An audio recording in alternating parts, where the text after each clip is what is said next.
एक गांव में एक किसान रहता था। इस संसार में वह बहुत ही गरीब था। उसके पास जमीन का एक छोटा सा टुकड़ा था जिस पर वह खेती करता था। उसका गुजारा अत्यंत कठिन तरीकों से होता था। एक दिन सूरज की गर्मी चरम पर थी, परंतु किसान हमेशा की तरह खेत में काम कर रहा था। पसीने से लथपथ किसान बुआई के लिए खेत जोत रहा था। इसी बीच खेत में खुदाई करते समय जमीन में से एक बड़ा सा लकड़ी का बक्सा मिला। किसान ने सावधानी से बक्से को निकाला। पहले तो उसके समझ में नहीं आया कि इस बक्से का क्या करें। आखिर उसने बक्से को खेत से बाहर रख दिया। उसे साफ करके जो रोटियां वह घर से लाया था वह बक्से में रख दी और अपने काम में जुट गया। दोपहर को जब वह खाने के लिए रोटियां निकालने के लिए बक्से के पास गया तो हैरान रह गया। उसने रोटियां ही रोटियां पाई। तब किसान को पता चला कि वह जादुई बक्सा था। उसमें जो भी चीजें डालो उसका 80 गुना होकर बाहर आता। जैसे एक मूंगफली का दाना डालो तो तुरंत उसमें से 80 दाने निकलकर आते हैं। किसान ने तृप्त होकर खाना खाया और उसके बाद किसान संतुष्ट होकर बक्से को घर ले आया। बक्सा मिलने के बाद किसान बहुत खुश था। उसे लगा कि उसके सब दुख अब दूर होंगे। वह लालची नहीं, धैर्यवान था। उसने बक्से का दुरुपयोग नहीं किया। उसे जब भी किसी चीज की जरूरत होती तो बक्से से तुरंत प्राप्त कर लेता। समय गुजरने के साथ साथ उसके बक्से के बारे में गांव के जमींदार को पता लगा। जमींदार बेहद लालची था और उसे लगा कि ऐसी जादुई चीज पर तो उसका अधिकार होना चाहिए। उसके आदेश पर जमींदार के लठेत किसान को पकड़कर ले आए। उसने किसान को धमका कर कहा, बक्सा जिस भूमि से मिला है वह मेरी जमींदारी में आती है, इसलिए बता इस बक्से का किसका अधिकार बनता है। किसान बोला, यह ठीक है हुजूर कि यह भूमि आपकी जमींदारी पर आती है, पर बक्सा जिस खेत से निकला है उस पर मैं खेती करता हूँ, अतः इस बक्से पर मेरा अधिकार बनता है। किसान गिड़गिड़ाया, लेकिन जमींदार ने बहुत धमकाया।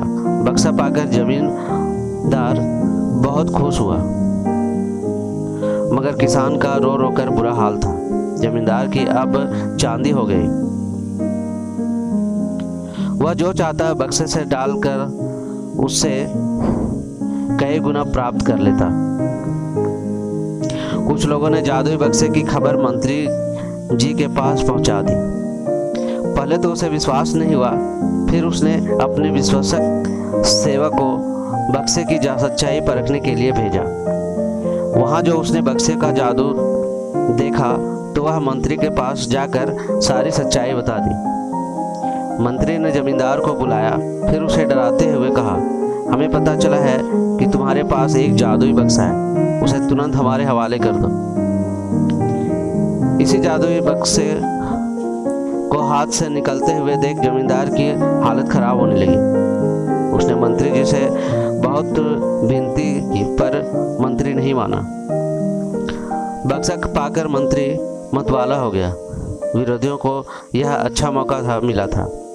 उन्होंने बक्से के साथ साथ मंत्री के निकम्मेपन की खबर भी राजा तक पहुंचा दी। बक्से की बात सुनकर राजा अधीर हो गया उठा। वह अपने सेनापति के साथ मंत्री के घर जा पहुंचा। उसने कहा, देश की सारी जमीन राजा की होती है, इसलिए जादुई बक्से पर भी उसी का हक है।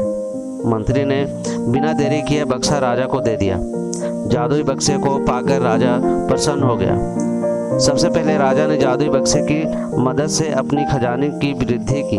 फिर राजा को उस बक्से को सुरक्षा को लेकर चिंता हुई। राजा हर कीमत पर उस बक्से को अपने साथ रखना चाहता था। राजा ने सोचा कि इसका रहस्य ज्ञात करना चाहिए कि आखिर इस बक्से में क्या है। यह जानने के लिए राजा उसमें प्रवेश कर बैठा। जब बाहर निकला तो उससे पीछे पीछे 80 राजा बाहर निकले। असली राजा का कुछ पता नहीं चलता था। वे राज सिंहासन में कब्जा करने के लिए एक दूसरे से लड़ने लगे। यह जानकर किसान को बेहद दुख हुआ। वह अपने आप को कोसने लगा कि कितना अच्छा होता कि मैं बक्से को ज़मीन में ही रख देता। तो ये थी आज की कहानी। कैसी लगी अपने दोस्तों के साथ शेयर कीजिए और कमेंट में ज़रूर बताइए। और मिलते हैं एक ऐसे ही नई कहानी के साथ। तब तक के लिए धन्यवाद।